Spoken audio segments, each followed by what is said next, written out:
comprendre le monde, il faut utiliser les nombres.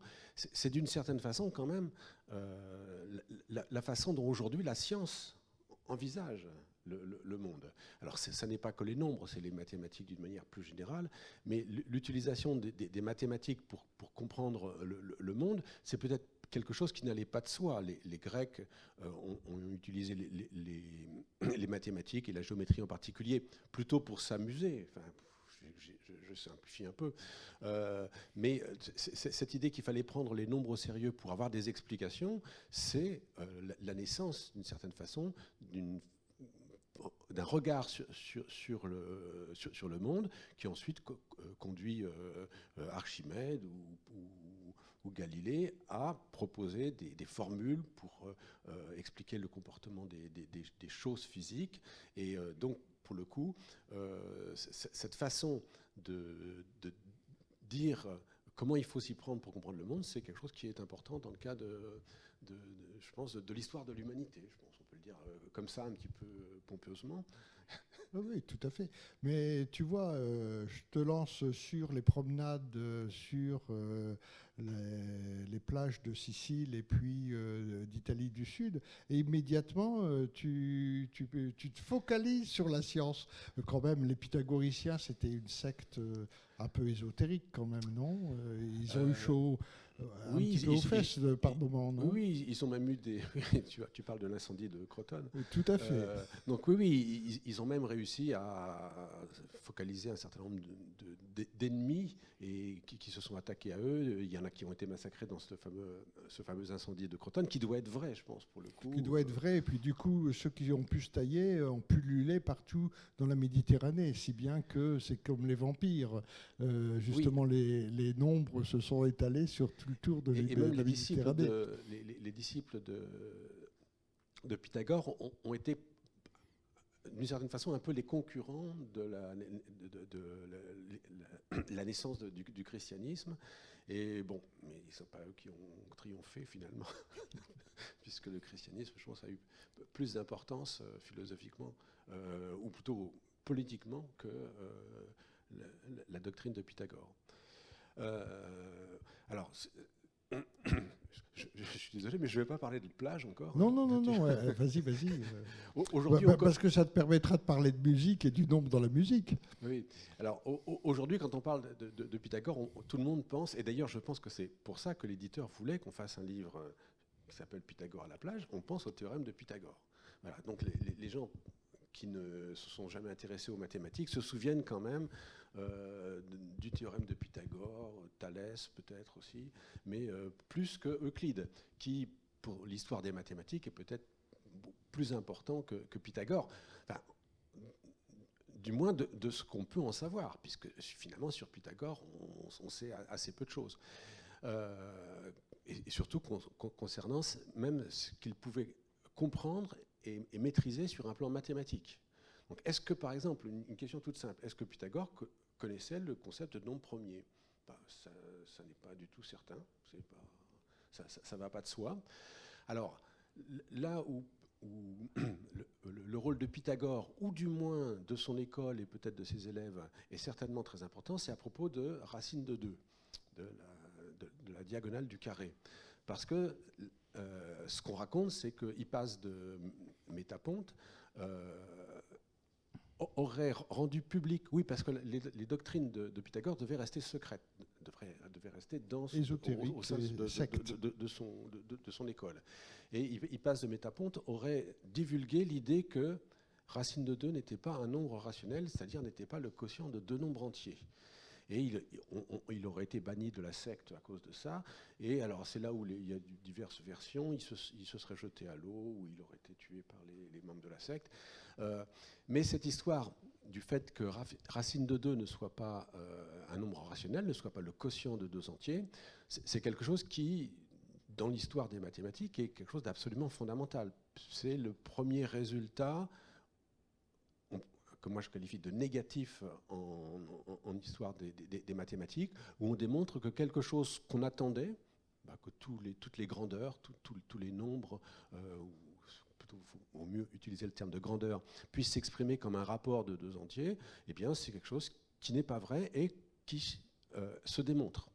On peut démontrer, donc c'est un des premiers raisonnements un petit peu tordus des mathématiques, où on suppose que racine de 2 est un nombre quotient de 2 entiers, et puis après plusieurs pas de raisonnement, on arrive à une contradiction, et donc racine de 2 n'est pas un quotient de 2 entiers. Et une fois qu'on a fait cette démonstration et qu'on l'a comprise, il y a plusieurs versions de cette démonstration. On ne sait pas laquelle d'ailleurs disposait l'école pythagoricienne, si c'est la version géométrique ou si c'est une version purement arithmétique.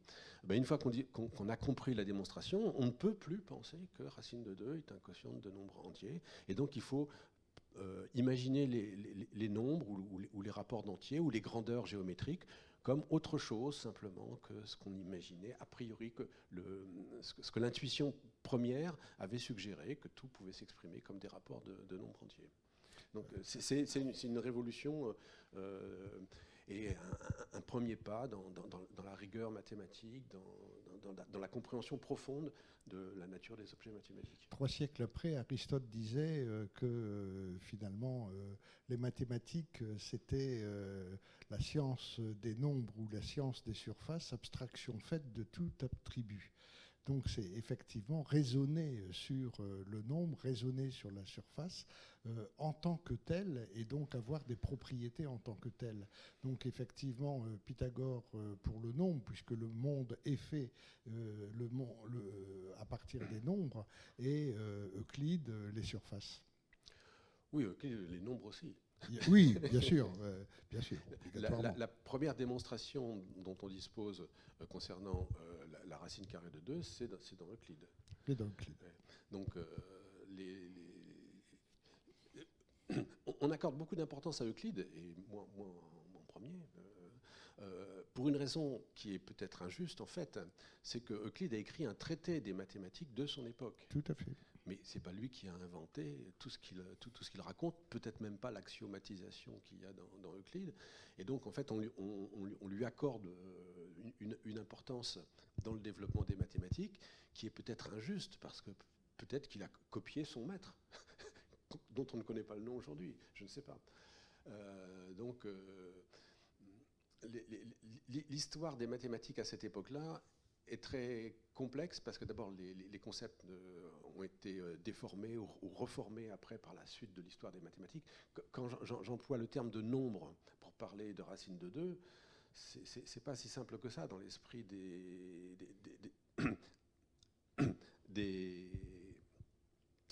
dans l'esprit grec, c'est pas si simple que ça. Il parle plutôt de grandeur géométrique, donc qu'on rapporte l'une à l'autre.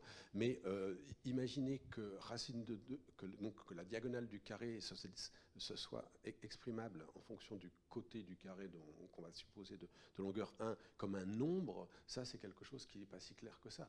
Il ne pense pas l'extension de la notion de nombre entier à nombre rationnel, nombre réel, c'est des choses qui sont modernes en fait. Les choses n'étaient pas pensées dans ces termes-là par les Grecs. Et alors la musique, les sons harmonieux qui sont dans des rapports de nombres bien... Alors là c'est sans doute une constatation empirique. Oui. Alors il n'y a que les pythagoriciens qui l'ont fait au départ. Oui, c'est quelque chose qu'on leur reconnaît volontiers. Que les instruments avant, à cordes ou à percussion, donnent des rapports de nombres lorsque c'est harmonieux. Voilà, ou que quand on fait vibrer 2 cordes, qui au départ produisent le même son, et dont on réduit la longueur, et que c'est les rapports entre ces longueurs qui vont déterminer, si ces rapports sont des nombres entiers, par exemple 2 sur 1 ou 3 sur 2, qui vont produire des accords harmonieux. Donc ça, c'est une découverte, mais c'est presque une découverte plutôt de physiologie qu'autre chose. Pourquoi est-ce que nous trouvons ça harmonieux ? Donc cette façon d'envisager la musique par les mathématiques, donc c'est un premier pas qui est franchi par Pythagore ou par l'école pythagoricienne, c'est sûr qu'aujourd'hui encore c'est totalement valide, sauf qu'on a été plus loin, puisque la gamme tempérées, par exemple, c'est un peu plus compliqué, c'est plutôt des racines aniennes de 12. La gamme pythagoricienne a duré jusque Newton. Ah non, on l'utilise toujours. Oui, bien sûr, non, mais elle était presque exclusive. Oui, les violonistes ne jouent pas la gamme tempérée. Donc, cette façon de penser l'introduction des nombres pour comprendre la musique, c'est quelque chose qui est toujours valide aujourd'hui. Et puis aussi, les pythagoriciens, et après on parlera seulement de mathématiques, avaient mis aussi le feu au centre du monde. Ils avaient mis le feu au centre du monde. C'était pas la Terre qui était au centre du monde, c'était le feu. Et le feu, il nous était caché par une antiterre qui nous évitait qu'on s'éblouisse. Il se réfléchissait sur un soleil qui tournait autour du feu. Mais est-ce que vraiment Pythagore a défendu cette idée-là ? Les pythagoriciens. Les pythagoriciens, d'accord. Alors, on va passer donc plus aux maths. Tu viens de nous dire finalement, et c'était le prologue de ton bouquin, sur Pythagore, le père de la science moderne. Tu as interrogé ça. Oui, on simplifie. Mais tu as mis des guillemets. Donc, non, mais c'est bien évidemment plus compliqué que ça. Hein. C'est bien plus compliqué, bien sûr. Et puis, tu sais, la première des discussions que j'ai eues cet après-midi, c'était est-ce que la science aime les femmes ? Alors, je vais pas... bon, alors, tu vas... peut-être nous parler des nombres premiers quand même, parce que ça c'est intéressant aussi. Ah oui, alors 1, 3, 5, 7... non pas 1, tu t'es trompé. Oui, bien sûr. Passe par 2. Alors le fait... donc les nombres premiers, il faut faire attention quand on les définit, parce que si on dit qu'un nombre premier est un nombre qui n'est divisible que par 1 et par lui-même, à ce moment-là, 1 est un nombre premier. Oui. Alors, cette question, alors je parle de ça parce que c'est un peu amusant, mais bon, cette question, est-ce que 1 est un nombre premier, ça n'est pas si simple que ça, puisque c'est plus ou moins une convention. Aujourd'hui, on va considérer que 1 n'est pas un nombre premier. Et donc, on va plutôt, si on veut être un peu rigoureux, dire que les nombres premiers, ce sont les nombres qui ont 2 diviseurs, 1, et puis eux-mêmes, qui n'est pas égal à 1, puisqu'ils en ont 2. Donc à ce moment-là, le 1 sera exclu. Et alors, pourquoi est-ce qu'aujourd'hui on adopte cette définition qui exclut le 1 comme nombre premier ? Je pense que c'est pour une question d'harmonie des théorèmes et des résultats qu'on va pouvoir énoncer concernant les nombres premiers.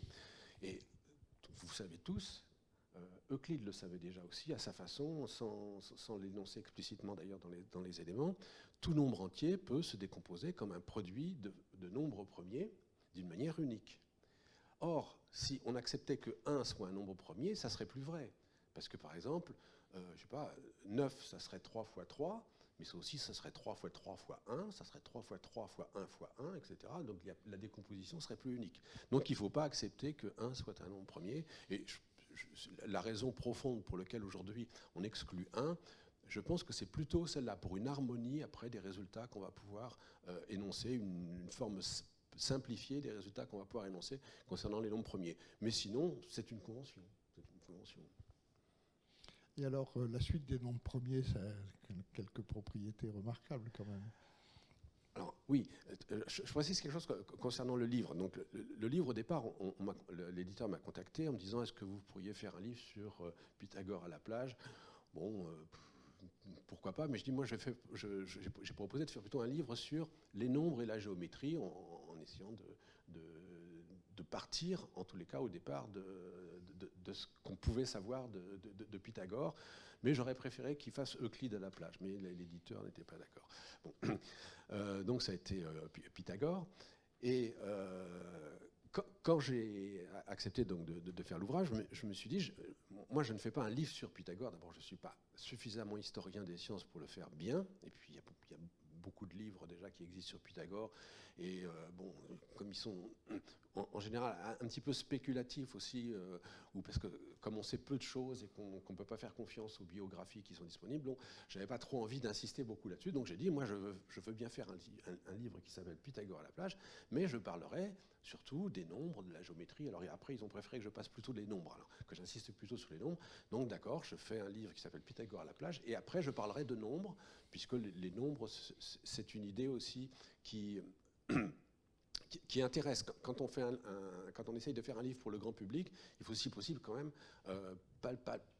pas évoquer dans le titre des concepts trop abstraits, je ne sais pas quoi, les équations différentielles elliptiques, ça ne marchera pas très bien. Donc il vaut mieux évoquer des concepts que tout le monde a rencontrés, que tout le monde connaît plus ou moins bien, et puis ça va avoir plus ou moins un attrait éventuel pour le public qui pourrait acheter le livre. Donc voilà, donc les nombres. Alors les nombres premiers. Les nombres premiers, évidemment, si je parlais de nombres, puisque je devais parler de Pythagore, j'allais parler d'abord des nombres entiers. Et alors, parmi les nombres entiers, il y a des catégories. Alors, Pythagore connaissait certainement, alors là pour le coup on est sûr, les nombres pairs, les nombres impairs, des choses comme ça. Vraisemblablement, je pense qu'il devait connaître les nombres premiers, mais on n'en a pas la certitude. Et puis de toute manière, si on va un petit peu plus en avant dans l'histoire, Euclide développe une théorie arithmétique dans laquelle les nombres premiers sont très très bien maîtrisés. Ils ne sont pas maîtrisés au point que Euclide énonce que tout nombre se décompose de manière unique comme produit de nombres premiers. Mais vraisemblablement, il le connaissait. Mais il ne disposait pas d'un système de notation assez précis pour pouvoir l'énoncer, et il ne le dit pas d'une manière parfaitement précise et explicite. Et de toute manière, il ne disposait pas des moyens de le démontrer proprement avec les mathématiques qu'il manipulait. Il faisait des raisonnements par récurrence. Par exemple, dans Euclide, il y a la démonstration qu'il y a une infinité de nombres premiers, qui n'est pas exprimée comme ça. D'ailleurs, ça, c'est un petit peu subtil, parce que l'idée qu'il y a une infinité de nombres premiers, ça, c'est une façon moderne un peu d'affirmer les choses. Donc, Euclide disait simplement, alors je ne vais pas citer les termes exacts, et surtout pas en grec, il disait que au-delà de tout nombre premier, il y en a d'autres, ou il y en a au moins un autre. Voilà.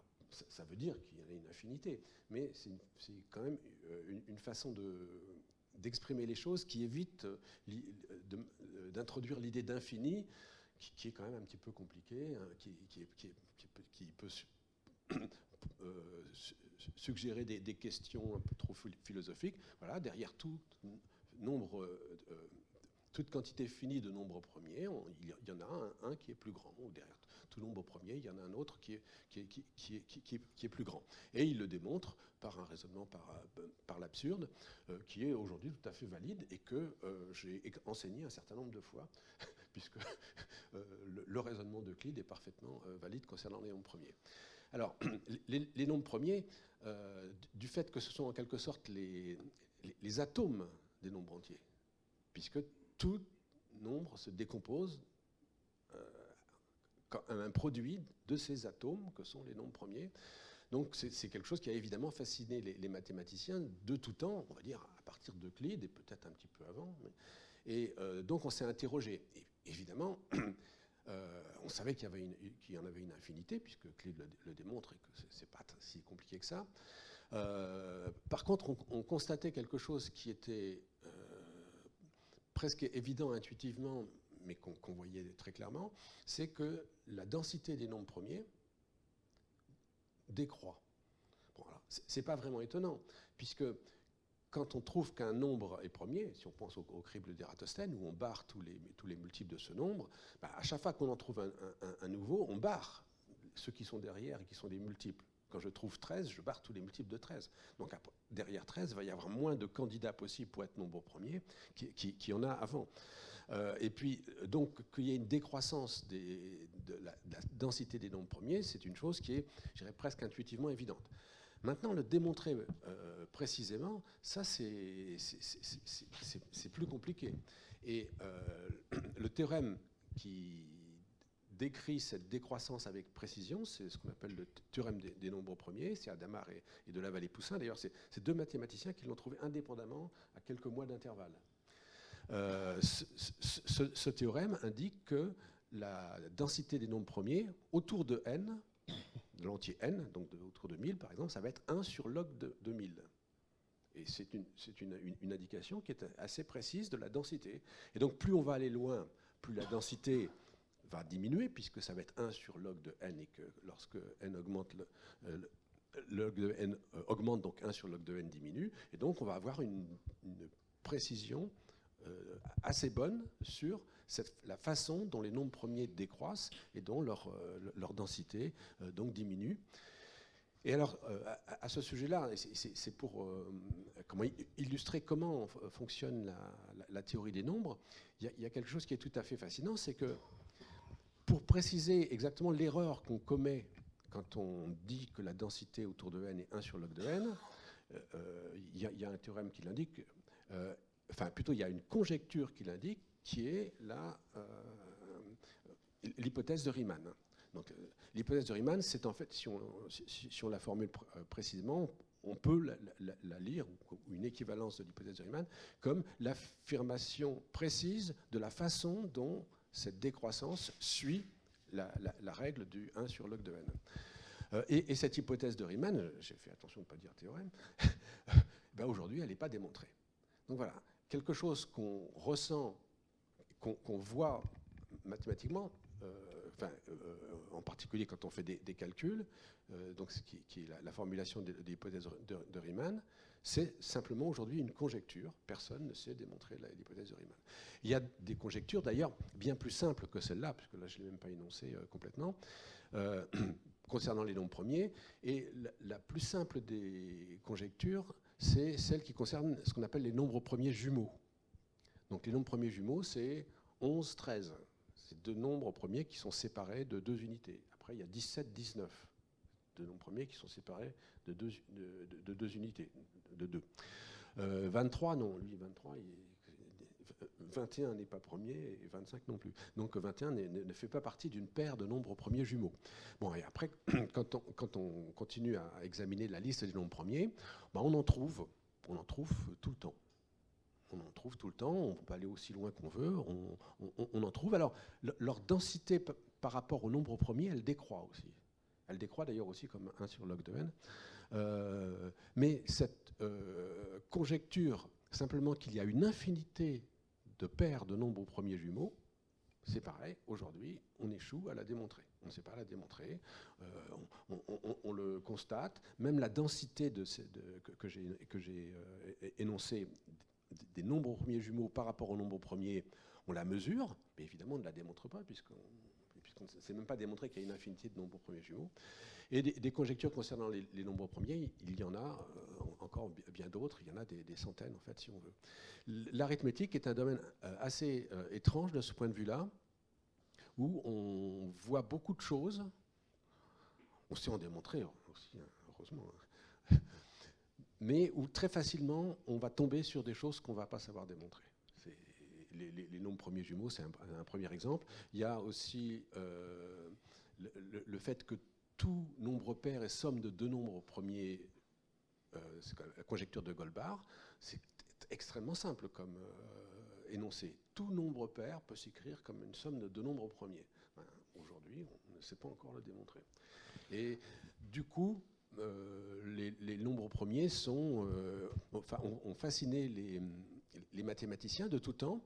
Et pendant un certain temps, ça c'est aussi quelque chose qui est étrange et intéressant à noter, les nombres premiers ont été, l'arithmétique d'une manière générale a été considérée plutôt comme un jeu gratuit, puis n'avait pas d'application directe. Bon, c'est intéressant de savoir décomposer des nombres en facteurs premiers pour additionner des fractions, mais enfin bon, c'est des applications qui ne sont pas si importantes que ça finalement. Et donc, tout ce qui était arithmétique était considéré un petit peu comme un jeu pour l'honneur de l'esprit humain.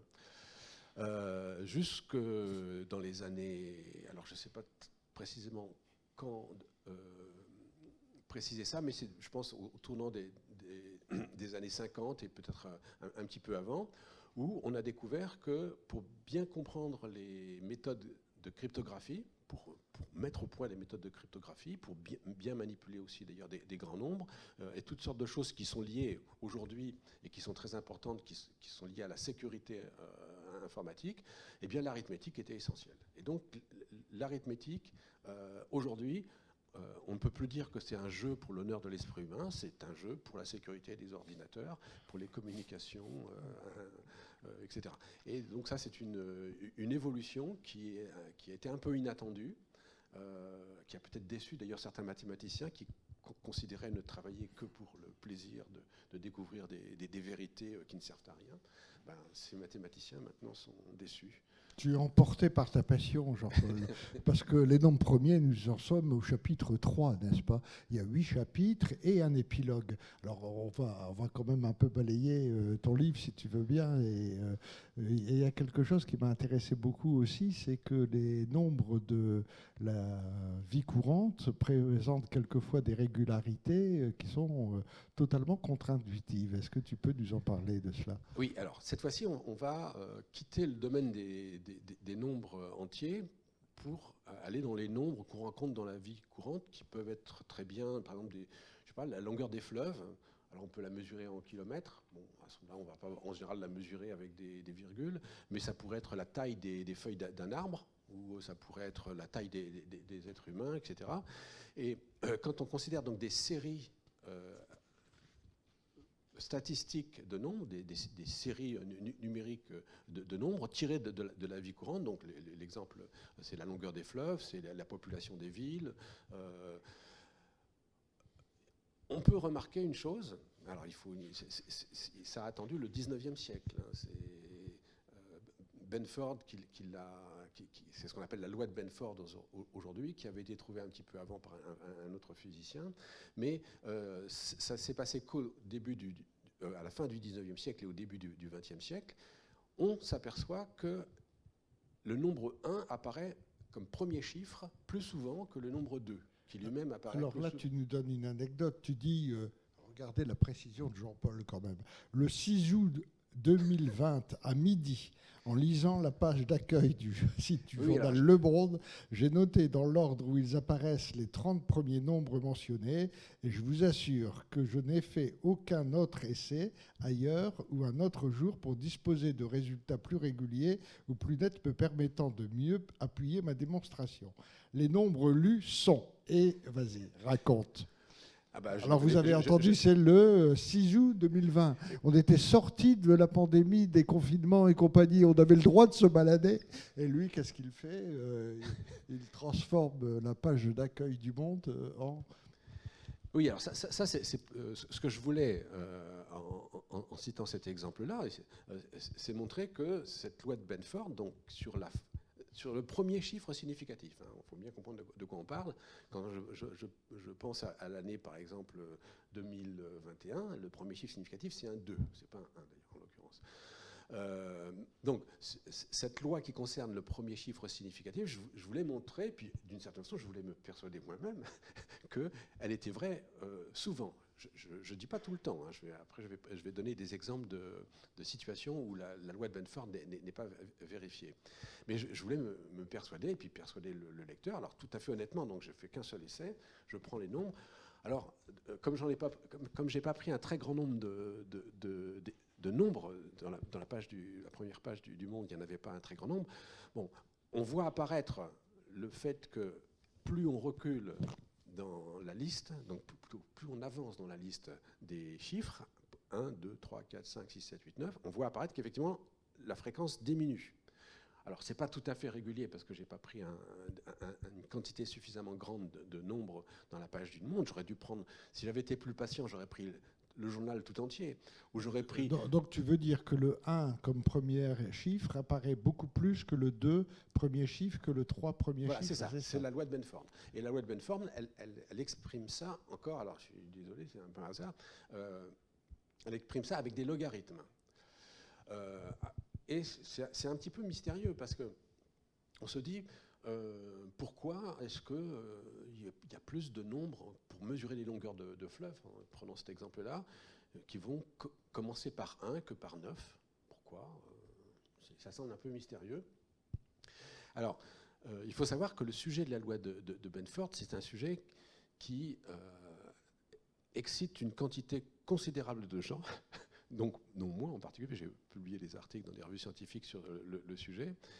Il y a des centaines d'articles sur la loi de Benford. Je n'ose pas dire des milliers. Donc mais vous devez être cité et votre indice de citation grimpait beaucoup. Oui, mais tout le monde c'est la manière de truander les manières de classer les chercheurs de Madame Vidal, ça. Ah ben non, parce que c'est pas parce que tu écris un livre sur la loi de Benford qu'on va nécessairement, je veux dire un article, qu'on va nécessairement citer cet article-là. Tous les articles ne citent pas imaginons qu'il y en ait 500, les 500 articles qui ont précédé. C'est pas possible. Donc, non, c'est pas un moyen pour augmenter son H-index, comme on dit. Oui, donc je dis, c'est un sujet qui a excité un très grand nombre de gens. Alors, il y a toutes sortes de résultats. Alors, d'abord, il y a des résultats qui sont en quelque sorte empiriques. On regarde si tel type de données va vérifier la loi de Benford, et puis on le regarde avec quelle précision. Il y a des gens qui ont fait des études avec des centaines de séries numériques, et puis ils s'aperçoivent qu'il y a une certaine quantité de séries qui vérifient la loi de Benford, et puis d'autres qui ne le vérifient pas, et puis on essaie de comprendre pourquoi. Je vais donner quand même tout de suite des exemples de séries qui ne vérifient pas la loi de Benford, parce qu'il ne faut surtout pas imaginer que toutes les séries numériques vérifient la loi de Benford. Si vous vous intéressez par exemple à la hauteur mesurée en centimètres des êtres humains, alors il y en a beaucoup qui vont commencer par un 1, parce qu'ils mesuraient 1m65, 1m90, etc. Mais il y en a une quantité tellement faible qui commence par un 2 que ça ne va pas du tout être conforme à la loi de Benford. Les chiffres, je ne les ai pas en tête, mais c'est 30% à peu près pour le chiffre 1. Je ne sais pas si tu as le livre ouvert, la bonne page. Donc à peu près, non. La loi de Benford, elle affirme, je crois, 31% pour le chiffre 1. Ensuite, pour le chiffre 2... Alors, 8 fois les 1, 2 fois le 2, 3 fois... Non, mais non, pardon. Regarde. Oui. Attends, excuse-moi. Oui, voilà, c'est bon. Donc je suis gouré de tableaux. C'est 30,1% pour le 1. Je connais moins ton livre que toi, hein, quand même. 17,6 pour le 2, donc c'est pas tout à fait 2 fois moins, mais presque. Donc le 2 va être beaucoup moins fréquent que le 1. Ensuite, 12,5 pour le 3. Et puis quand on arrive au 9, on en est à 4,6. Bon, donc c'est très précis. Ça provient d'une formule qui dépend des logs. Quand on prend un nombre suffisamment grand de fleuves, bah oui, on tombe à peu près sur ces chiffres-là. Alors pas à 1% près, mais à 2 ou 3% près, on tombe sur ce nombre-là. Alors, plus intéressant, parmi les résultats démontrés par les mathématiciens, il y a le fait que si vous prenez les puissances de 2, 4, 8, 16, 32, 64, 128, etc., comme bien les informaticiens, on peut démontrer cette fois-ci. Ce n'est pas simplement constater que la loi de Benford est vraie pour les puissances de 2. Les puissances de 3 aussi d'ailleurs. Pas les puissances de 10. C'est évident que les puissances de 10 commencent toutes par 1. Donc, pour un certain nombre de suites numériques, mais qui sont assez nombreuses, on arrive à démontrer la loi de Benford. Alors ça, c'est quelque chose qui est tout de suite un petit peu intriguant, parce que si on arrive à démontrer la loi de Benford, enfin si des suites numériques, comme les suites des puissances de 2 vérifient la loi de Benford, ça veut dire quand même qu'il y a une sorte de raison profonde, et que cette raison, elle n'est pas humaine.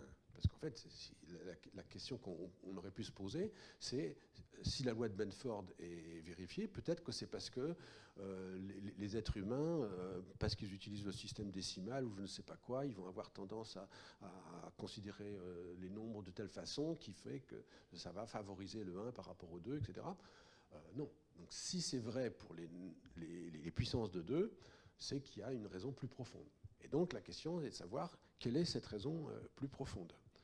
Alors, avec un collègue qui s'appelle Nicolas Gauvry, qui va venir d'ailleurs faire une conférence dans les séries de conférences Aléa, qui ne va pas parler de ça. Hein. Mais, on a proposé notre interprétation, notre façon d'expliquer la loi de Benford. Je ne vais pas vous la dire parce que c'est un petit peu compliqué. Et on a démontré quelques théorèmes qui appuient cette affirmation, mais il y a d'autres façons de la justifier. Et donc aujourd'hui, personne ne doute que pour beaucoup de séries numériques, la loi de Benford est vraie. Ça n'est pas vrai pour toutes. Les distinguer c'est pas forcément simple. Et puis il y a quelqu'un qui a fait une remarque qui est assez subtile, mais qui est tout à fait conforme avec l'explication qu'on donne avec Nicolas Gaufry, c'est qu'en fait, il y a des séries numériques où on a l'impression que même si on les prolongeait, on aurait quelque chose qui ressemble à la loi de Benford, donc 30,1% pour le 1, etc. Mais pas tout à fait. Peut-être que ça serait 29,8, etc. Et puis même si on prolonge la série, si on va chercher de nouvelles données pour avoir une statistique plus satisfaisante, eh bien ça ne changera pas, ça sera toujours 29,8 et non pas 30,1. Et donc on a une certaine explication avec Nicolas Gaufry pour justifier ce fait qu'il y a beaucoup de séries numériques qui suivent approximativement la loi de Benford, mais pas exactement la loi de Benford comme Benford l'a énoncé avec ses logarithmes. Donc voilà, c'est un sujet un petit peu étrange puisque l'intuition se trompe. L'intuition, elle attendait que chaque chiffre apparaisse avec une probabilité, puisqu'il y a 9 chiffres qui peuvent apparaître comme premier chiffre, avec une probabilité de 1/9. Ben, c'est pas le cas, c'est autre chose. Et c'est quelque chose d'un peu profond qui est non pas lié à l'usage que font les êtres humains des nombres, mais qui est lié à des propriétés mathématiques un petit peu compliquées à expliquer. Une question sur laquelle tu vas peut-être répondre très rapidement pour qu'on puisse discuter avec la salle. Les mathématiciens sont beaucoup excités aussi sur la nature du nombre pi et sur la quadrature du cercle. Tu peux en dire un mot, oui, mais très rapidement. D'accord, oui, j'en dis pour laisser la place aux questions. On avait convenu avec Bernard qu'il m'interrogerait que sur quelques chapitres. Et vous l'avez compris, en fait, on a préparé notre numéro. Hein, on n'a pas tellement préparé notre numéro, mais on a convenu qu'on ne parlerait que de certains chapitres et pas de tous, parce que sinon ça aurait été absurde. Enfin, on n'aurait pas pu en... non, et là, déjà, on ne va pas pouvoir en dire grand-chose. Là, Bernard me suggérait de parler des nombres transcendants. Alors, d'abord, c'est un mot qui est... Les mathématiciens qui connaissent ce mot-là sont plus fascinés ou étonnés par ce mot. Si vous ne connaissez pas ce mot-là, je vais vous expliquer ce qu'est un nombre transcendant. Alors, il y a les nombres entiers, donc ça tout le monde les connaît, on en a parlé. Il y a les nombres rationnels, donc ce sont ceux qui sont quotients de 2 entiers. Bon, donc un neuvième, par exemple, qui s'écrit 0,11111, une suite infinie de 1. Bon, tout le monde les connaît et les manipule. Après, il y a les nombres réels, comme justement racine de 2, qui ne s'expriment pas comme un quotient de 2 entiers et qu'on va appeler les irrationnels, parce que justement, ils ne s'expriment pas comme un quotient de 2 entiers. Et ces nombres irrationnels, il y en a plusieurs catégories. Racine de 2, il n'est pas très méchant, parce que racine de 2, c'est la solution de l'équation x2 égale 2. Donc c'est une équation simple, c'est x2, c'est le carré de x, moins 2 égale 0. On dit c'est une équation polynomiale en x, et racine de 2, c'est une solution de cette équation polynomiale en x. Si c'était x3 plus 2x moins 4 égale 0, ça serait aussi une équation polynomiale. Et puis les solutions de cette équation polynomiale, on appelle ça, donc c'est une catégorie de nombres, on va dire réels assez sympathique, on appelle ça les nombres algébriques. Et là, une question se pose. De même qu'on se posait la question, est-ce que tous les nombres sont des quotients de 2 entiers? On peut se poser la question, est-ce que tous les nombres sont des nombres algébriques? Est-ce que tout nombre va pouvoir s'écrire comme la solution d'une équation du type, donc x2 moins 2 égale 0, là, ou une équation plus compliquée, mais avec des x2, des x3, des x4, des nombres entiers et des choses comme ça. C'est ce qu'on appelle donc les équations algébriques. Donc c'est une question qui s'est posée depuis longtemps. Et en particulier, on se posait la question, est-ce que pi est un nombre algébrique? Est-ce qu'il y a une équation de ce type-là que pi pourrait vérifier? Et alors la solution à ce problème, qui n'est pas sans rapport avec un problème de l'Antiquité grecque, qui est le problème de la quadrature du cercle. Le problème de la quadrature du cercle, c'est le problème de savoir si, quand on dispose d'un cercle dessiné sur le sable ou sur une feuille de papier, enfin, il vaut mieux que ce soit une feuille de papier avec une certaine précision, donc Archimède, c'était le sable. Voilà, un crayon assez fin. Est-ce qu'on peut, uniquement en faisant des manipulations à la règle et au compas, dessiner un carré qui va avoir la même aire que le cercle dont on est parti? Et donc c'est le problème de la quadrature du cercle, c'est ça. Donc qu'on évoque encore dans le langage courant, on dit ça, ce problème-là, il est difficile, c'est la quadrature du cercle. Ça veut dire qu'il est très difficile. Je ne sais pas si dans l'esprit de tous les gens qui utilisent l'expression quadrature du cercle, ils pensent très difficile ou s'ils pensent impossible. Parce qu'en fait, on a démontré finalement, donc en 1888, que la quadrature du cercle est impossible. On ne peut pas, à l'aide... Alors, je n'ai pas été très précis sur les manipulations qu'on fait avec la règle et le compas, mais on ne peut pas, avec une construction à la règle et au compas, faire le travail que j'évoquais, dessiner un carré qui va avoir la même aire qu'un cercle qui a été donné au départ. Donc cette quadrature du cercle qui est impossible, qui est mathématiquement impossible, en fait, on en a obtenu la solution, donc à la fin du 19e siècle, en démontrant que le nombre pi est transcendant. Donc voilà. Pi, c'est un nombre transcendant. Ce n'était pas le premier nombre dont on pouvait démontrer qu'il était transcendant, puisqu'on avait démontré avant que E était transcendant, puis on avait trouvé d'autres nombres un peu artificiels dont on avait réussi à démontrer qu'ils étaient transcendants. Mais ça a été une sorte de sommet un petit peu des mathématiques, enfin, temporairement, parce qu'évidemment après ce sommet-là a été dépassé, en démontrant qu'une question qu'on se posait depuis plus de 2000 ans, qui était celle de la quadrature du cercle, n'avait pas de solution, et le biais par lequel on a réussi à le démontrer, c'est en démontrant que le nombre pi n'est pas un nombre algébrique, le nombre pi est un nombre transcendant. On va peut-être laisser la parole. Bah oui, tu vas continuer, tu es pris par la passion et tu pourrais nous parler des heures. Donc si vous avez des questions, voilà, vous demandez le micro et vous avez le droit pour la question d'enlever votre masque. Wow.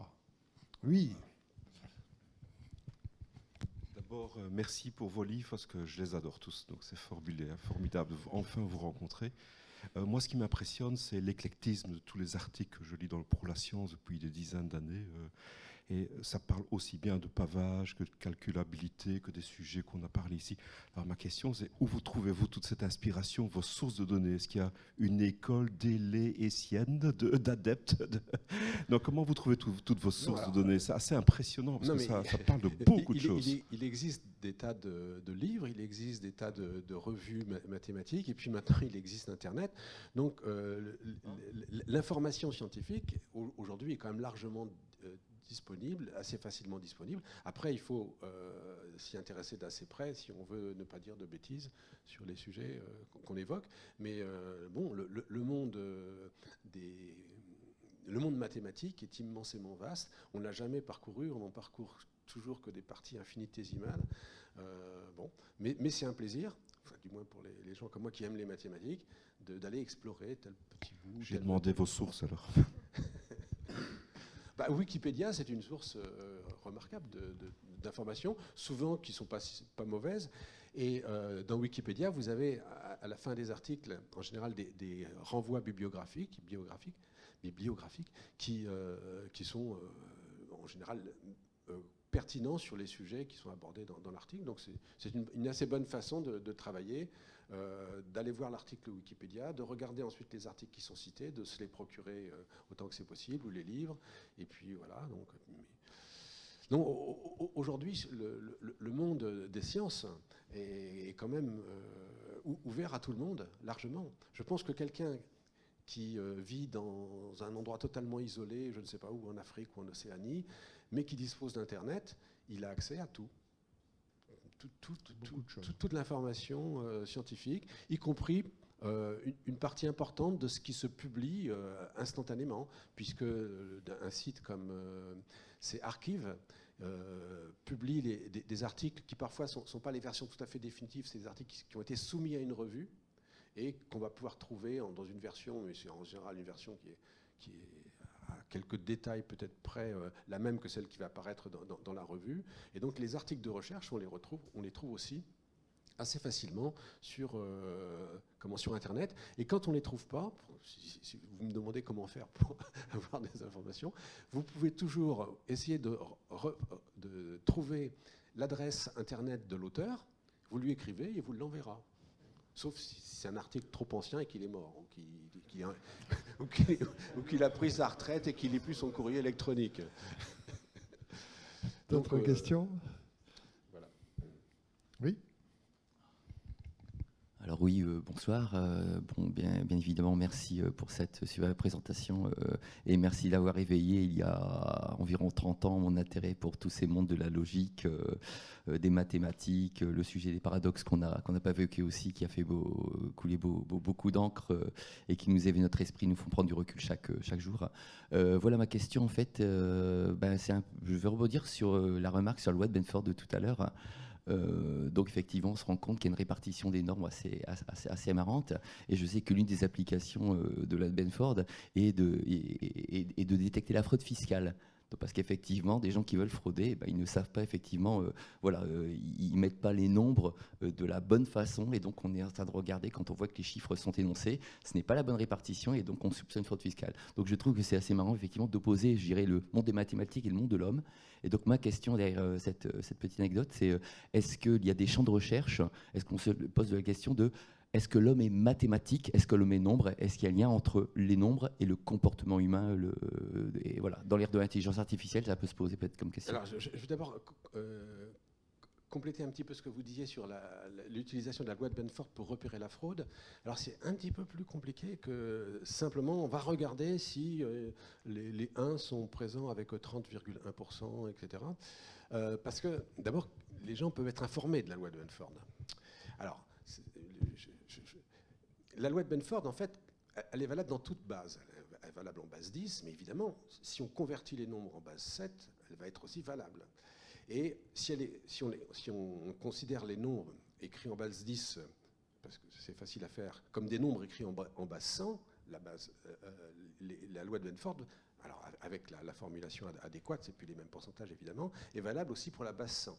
Et donc, ce qui veut dire qu'il y a une fréquence concernant le deuxième chiffre significatif d'un nombre, qui n'est pas non plus celle qu'on attendrait intuitivement, c'est-à-dire pour le deuxième chiffre significatif, ça peut être un 0. Donc le deuxième chiffre significatif, a priori, ce qu'on attend, c'est que ça soit un dixième, deux fois, dans 10% des cas, ça soit un 0, dans 10% des cas, ça soit un 1, etc. Mais donc, quand on considère cette loi de Benford sur la base 100, on en déduit une loi de probabilité sur le deuxième chiffre significatif, et celle-là, les fraudeurs, ils ne vont pas la respecter.